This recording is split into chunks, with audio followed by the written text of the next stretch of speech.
इतना सुनकर प्रभु प्रसन्न हुए और बोले, तुम्हारे मन में जो है कुछ अभिलाषा है वो सब कुछ तुमको दे।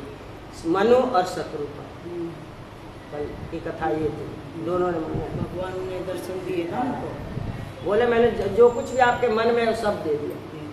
इतना कहकर भगवान ने उसी दिन उन्हें माता कहकर पुकारा और उसी दिन माता भी कह दिया मनु को, शत्रुपा आपने भी माना। और विवेक का वरदान दे दिया। कभी आपका विवेक मातु विवेक अलौकिक तोरे कब न मिटहि अनुग्रह मोरे। हे माता, तेरा अलौकिक जो विवेक है ना कभी नहीं मिटेगा, ये मेरा आशीर्वाद। तो कौशल्या को कहा माया गया। इस प्रकार सत्यरूपा ने अपनी अलौकिक भक्ति और तपस्या से भगवान को पुत्र रूप में प्राप्त किया। वे दोनों दंपति भगवान की आज्ञा के अनुसार कुछ काल तक इंद्रलोक में रहे, अमरावती में। उसके बाद मनु अयोध्या के चक्रवर्ती दशरथ हुए और शत्रुपा उनकी पत्नी कौशल्या हुई। श्री रघुनाथ जी ने इनके पुत्र रूप में प्रकट होकर इनको तो अनुग्रहित किया ही, उनको तो तारा ही, उनका तो सब कुछ किया ही, लेकिन साथ ही साथ अपनी पवित्र लीलाओं की स्मृति छोड़ दी उनको। जिसका गायन स्मरण और कीर्तन करके जगत के असंख्य मनुष्य, गिनती नहीं है, असंख्य परम पद की प्राप्ति करते रहेंगे। बोले राजा रामचंद्र भगवान की जय। आकृति, हाँ, त्रयसुता आकृति है ये पहली। आकृति जी का वर्णन 56 में यज्ञ अवतार के प्रसंग में आया है। ये कोई होगा ना ऐसे। और प्रसूति जी का वर्णन 56-12 में दक्ष जी के प्रसंग में आगे दिया है। और तीसरा देवहूति का वर्णन 56-16 में करदम जी के प्रसंग में आगे दिया, सबका आगे आया। और श्री सुनीति जी का वर्णन 6-9 में गुरु के प्रसंग में आया। ये पन्नों का दिया होगा ना इसमें। और श्री सीता जी का वर्णन आ रहा है। पवित्रता, पतिव्रता, गलती हुई कहीं। पतिव्रता स्त्रियों में सबसे पहले दक्ष कन्या सती का नाम लिया जाता है। वे ही साध्वी स्त्रियों की आदर्श हैं। उन्हीं के नाम पर अन्य पतिव्रता स्त्रियां भी सती की उपाधि से विभूषित हुई। सती धर्म यह वही है जिसका भगवती सती ने पालन किया। उनके द्वारा स्वीकृत और पालित धर्म ही शास्त्रों में सती धर्म के नाम से संकलित है, कहा गया है, प्रसिद्ध है। श्री हरि ध्यान निष्ठा भक्तगण, भगवती सती साक्षात सच्चिदानंदमयी आधा प्रकृति है। हाँ, व्यक्त और अव्यक्त सब उन्हीं के रूप हैं। असित भांति प्रिय नाम और रूप में उन्हीं की अभिव्यक्ति होती है। किसी भी नाम में भवानी की होती है। वे ही कोटि कोटि ब्रह्मांडों की जननी है। उन्हीं के भृकुटी विलास से जगत की सृष्टि, पालन और संहार आदि कार्य होते हैं। वे सर्वव्यापक और सर्व स्वरूप होकर भी सबसे विलक्षण है। जगत के जीवों पर करुणा करके लीला के लिए ही वे सगुण रूप में प्रकट है। भिन्न भिन्न पुराणों और उप पुराणों आदि ग्रंथों में उनके प्रादुर्भाव की अनेकों कथाएं विभिन्न रूपों में उपलब्ध हैं। सब अपने अपने मति के अनुसार करते हैं। कल्प भेद से वे सभी ठीक भी हैं। कल्प की बात है तो उस भेद से सभी ठीक है। यहाँ अति संक्षेप से उनकी जीवन की कुछ बातें निवेदन की जाती है, थोड़ी सी। कि प्रसिद्ध है कि भगवान शंकर स्वभाव से ही विरक्त एवं आत्माराम, उन्हें तो काम छूता नहीं, विषय वासना छूती, विरक्त है हमेशा समाधि। हाँ, हमेशा। आपने सृष्टि कार्य में बाधा पड़ती दिखाई ना, ये है आत्माराम। सृष्टि के प्रारंभ में ही उन्होंने स्त्री परिग्रह की इच्छा त्याग दी। इसने भगवान से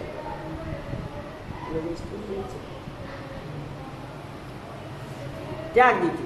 ब्रह्मा जी को उनके इस अखंड वैराग से अपने सृष्टि कार्य में बाधा पड़ती दिखाई दी कि वही ऐसा कर देंगे तो भाई मेरी सृष्टि नहीं चलेगी।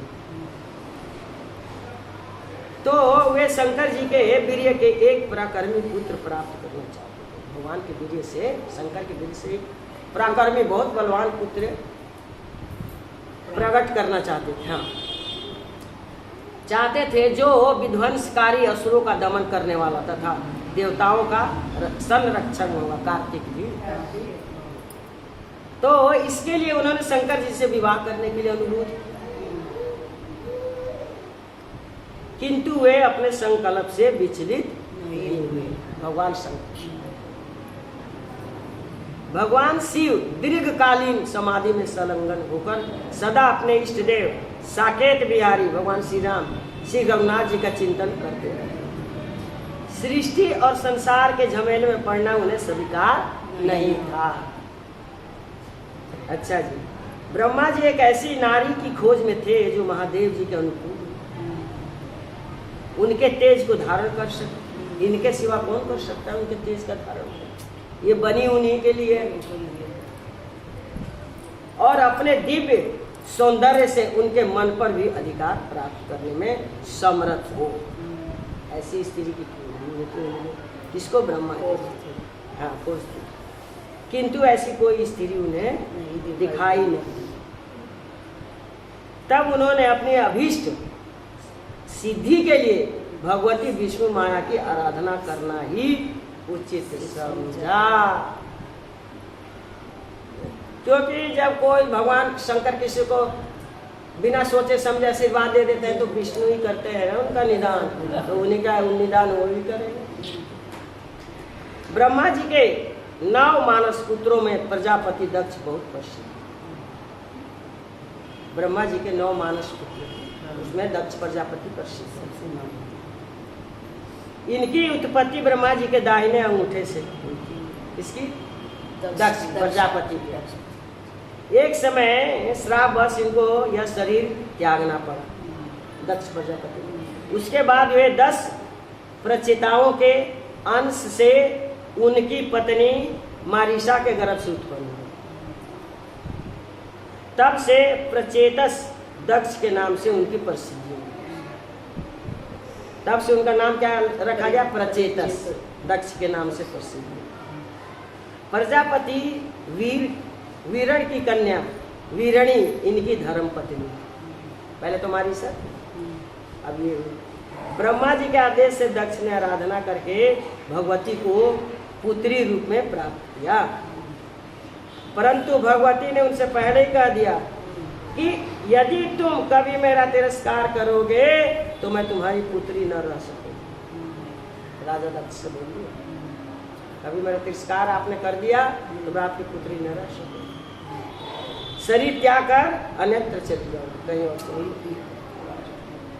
कन्या का साधु स्वभाव और भोलापन देखकर ही माता पिता ने उसका नाम सती रख दिया था। सती का हृदय बचपन से ही भगवान शंकर की ओर आकृष्ट था। कुछ बड़ी होने पर उसने खेल कूद और मनोरंजन से मन को हटा। अब सखियों में ज्यादा नहीं रहती, खेलना कूदना ये सब, और यह नियम पूर्वक महादेव जी की आराधना करने लगी। वह प्रातः काल ब्रह्म वेला में उठकर गंगा स्नान करती और भगवान की पवित्र मूर्ति बनाकर फूल और बिल्व पत्र आदि से उनकी विधिवत पूजा करती थी विधि से। फिर नेत्र बंद करके मन ही मन प्राण आधार का ध्यान रहे और उनसे मिलने को उत्सुक होकर देर तक आंसू बहाया करते, बिना रोए भगवान नहीं, चाहे कुछ भी कर। सच्चे प्रेम की पिपासा प्रति क्षण बढ़ती ही रहे। अगर सच्चा प्रेम है तो भगवान से मिलने की जो हमारी उत्सुकता है वो बढ़नी चाहिए, बढ़ती रहनी चाहिए।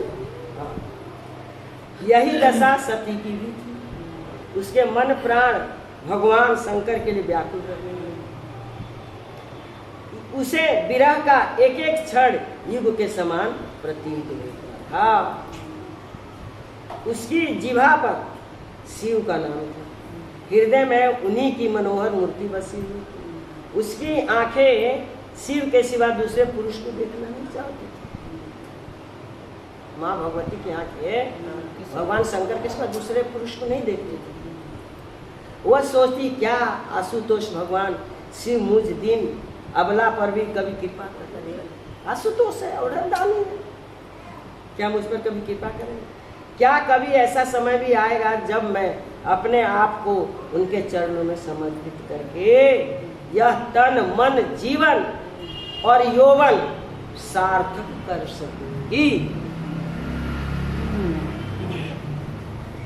इन्हीं भावनाओं में वह बेसुध रहती थी, यही सोचा करती थी, इन्हीं में डूबी रहती थी।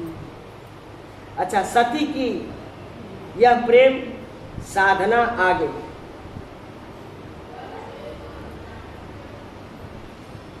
रहती थी। कहीं कहीं स्वयंभू मनु की कन्या प्रसूति को इनकी धर्म पत्नी बताया गया है। भगवान शंकर प्रसूति को, हाँ, प्रसूति को 3 है ना, 172।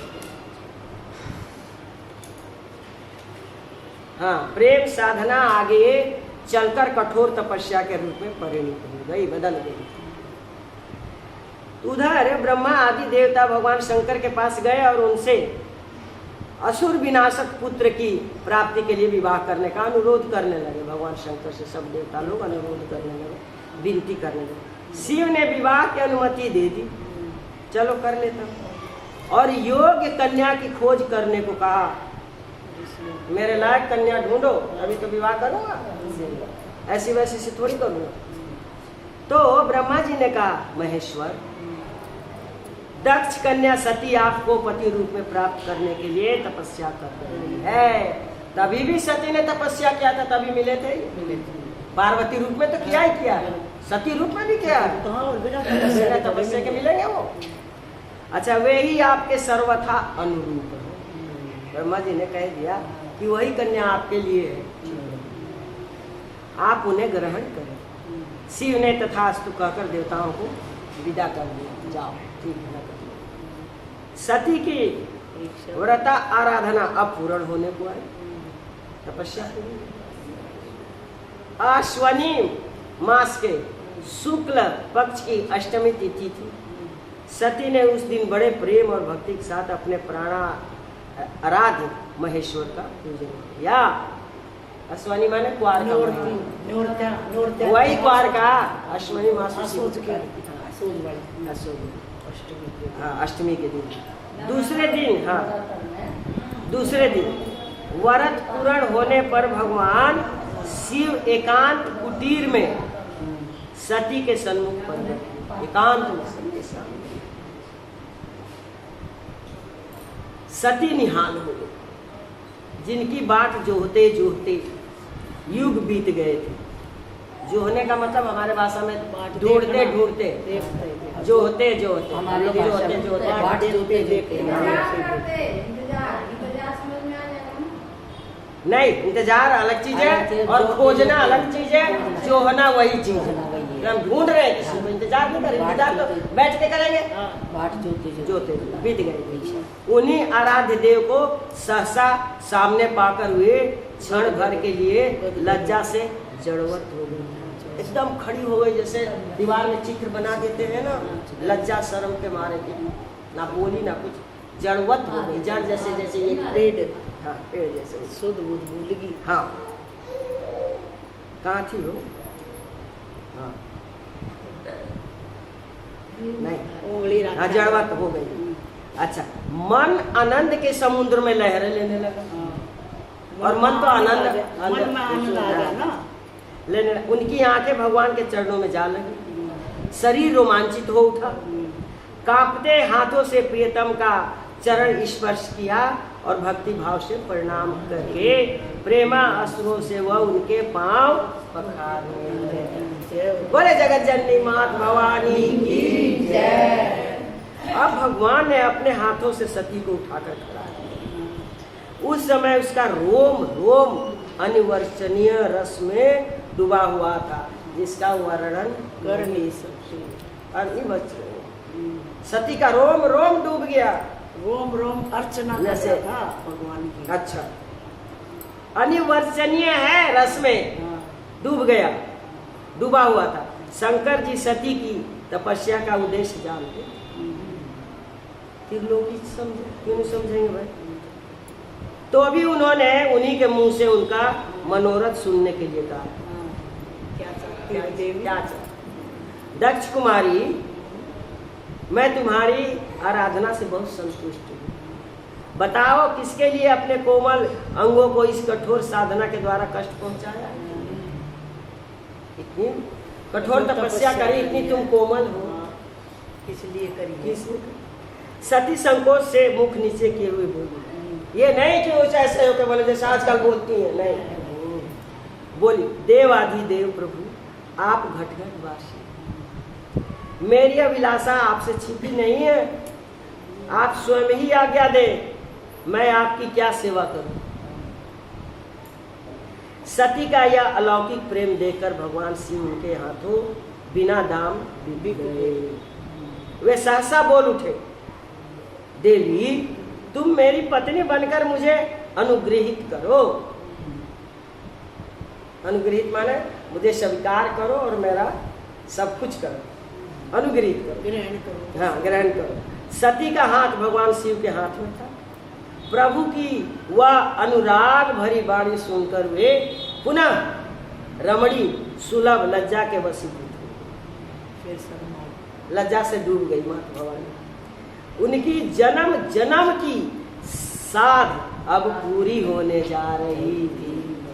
जो उनकी अभिलाषा थी जन्म जन्म की, भगवान जन्म जन्म लगी रगर हमारी, अब बरऊ शंभु न तरहूं कुंवारी, तो वो अभिलाषा पूरी हो।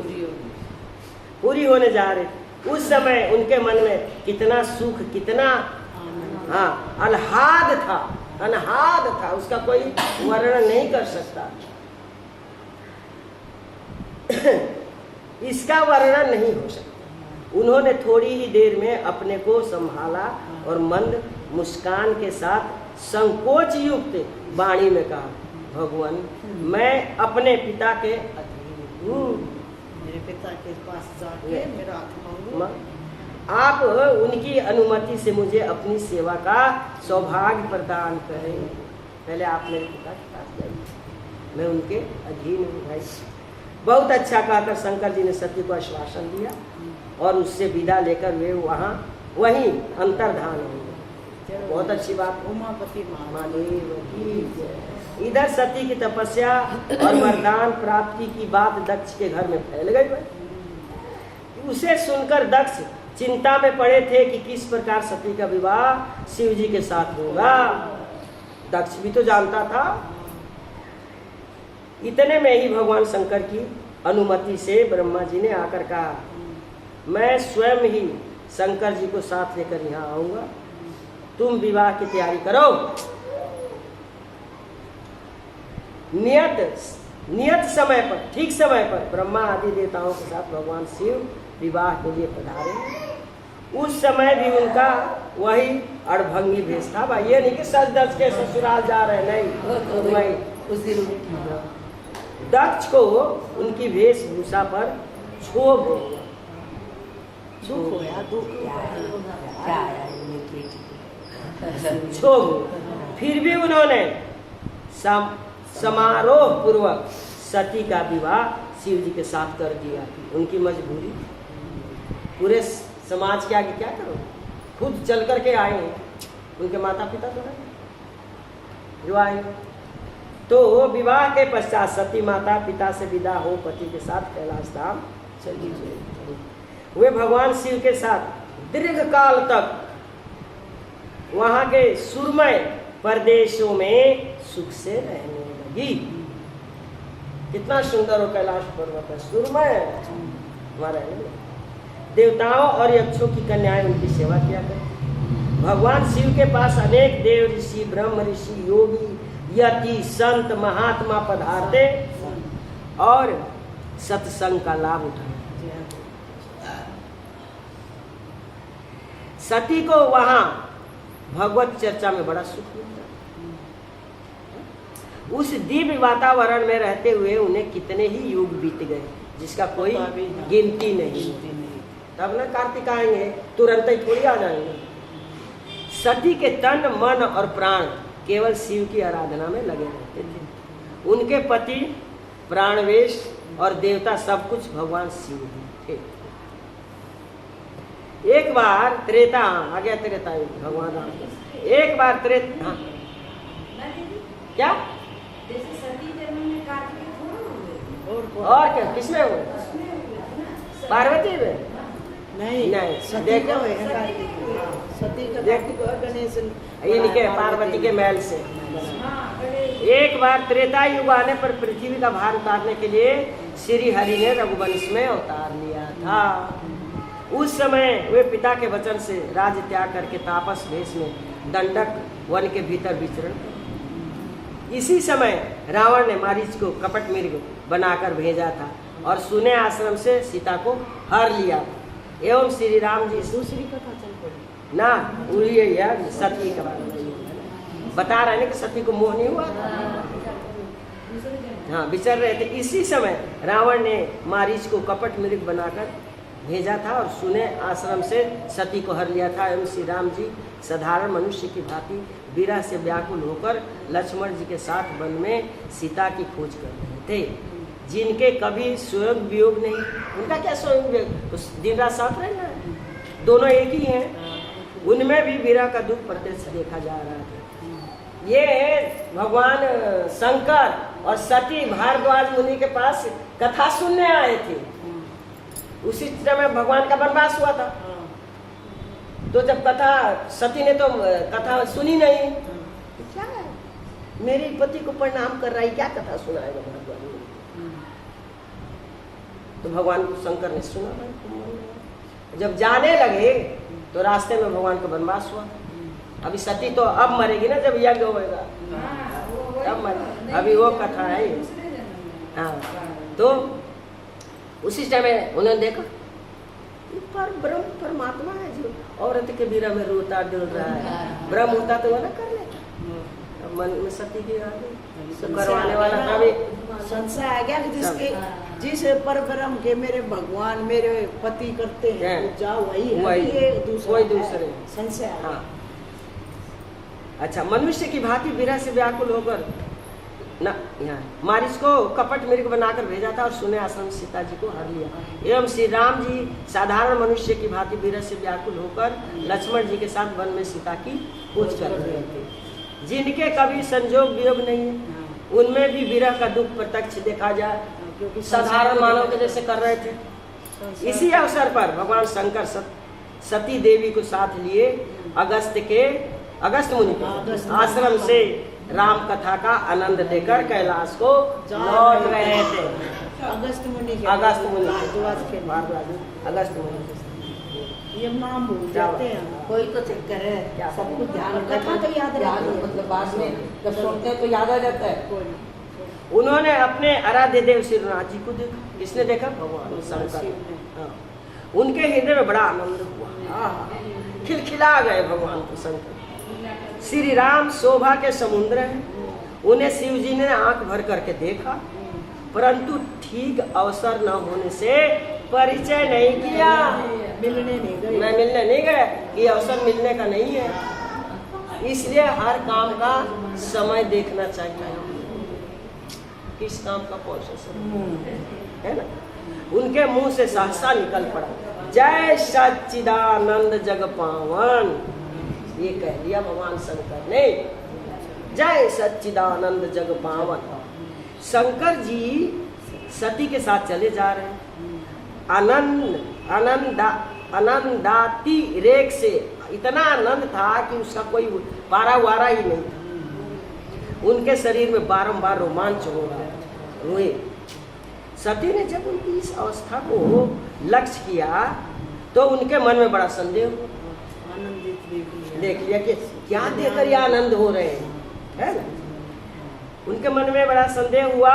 वे सोचने लगी, शंकर जी तो सारे जगत के वंदनीय हैं, देवता मनुष्य और मुनि सब इनको मस्तक झुकाते। इन्होंने एक राजकुमार को सच्चिदानंद परम धाम कहकर प्रणाम कैसे किया। ये भरम था। कौन है ये सच्चिदानंद? तो परम परमात्मा है। और उसकी शोभा देकर ये इतने प्रेम मगन कैसे हो गए कि अब तक इनके हृदय में प्रीति रोकने से भी नहीं रुक रही। इतनी प्रीति हो रही। जो ब्रह्म सर्वत्र व्यापक, माया रहित, अजन्मा, अगोचर, इच्छा रहित और भेद शून्य है, जिसे वेद भी नहीं जान पाता, वह क्या देह धारण करके मनुष्य बन सकता? ये आ गया सत्य के सन से मन में आ गया। देवताओं के हित के लिए जो मनुष्य शरीर धारण करने वाले विष्णु हैं, वे भी तो शिव जी की भांति सर्वज्ञ हैं। और क्या, भला वे कभी अज्ञान की भांति स्त्री की खोज करते फिरेंगे? परंतु शिव जी ने सर्वज्ञ होकर भी उन्हें सच्चिदानंद कहा है। सच्चिदानंद क्यों कहा इनको? ये तो एक राजकुमार है, ये कह रही सती अपने मन में। सच्चिदानंद कह के प्रणाम किया ना, मन ही मन वो सोच में पड़ी।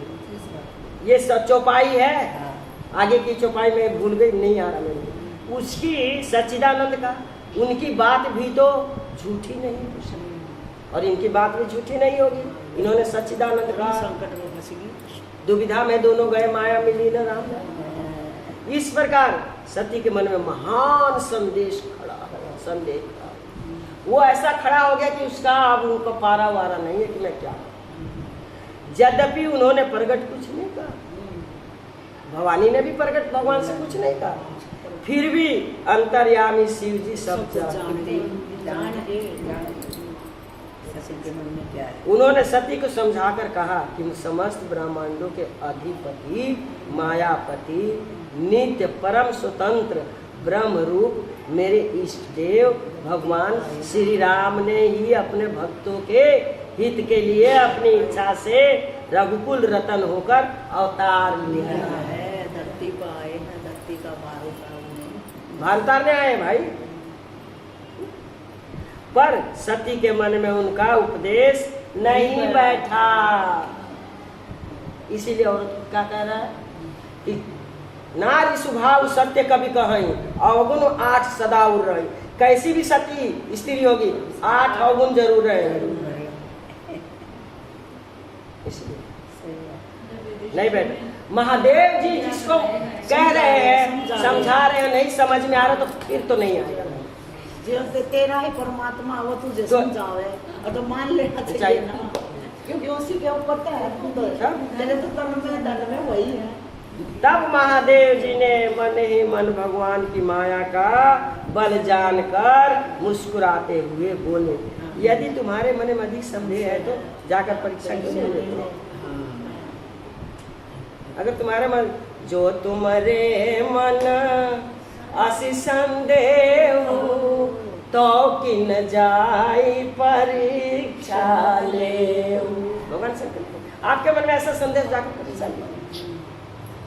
परीक्षा के लिए जब तक तुम लौट ना आओगी, मैं इसी बड़ की छाया में बैठा रहूं। भगवान शंकर बड़ की पीपल की पाकड़ हो अपने तरफ होती है, यहाँ नहीं दिखती। पाकड़ और आम, ये 4 वृक्ष के नीचे ही रहते। हाँ, 5वें के नीचे नहीं।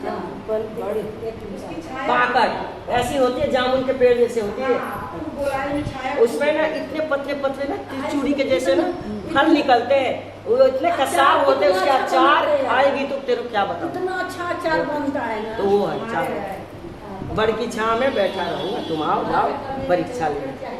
भोली भाली सती पर भगवान की योग माया का प्रभाव पड़ चुका था।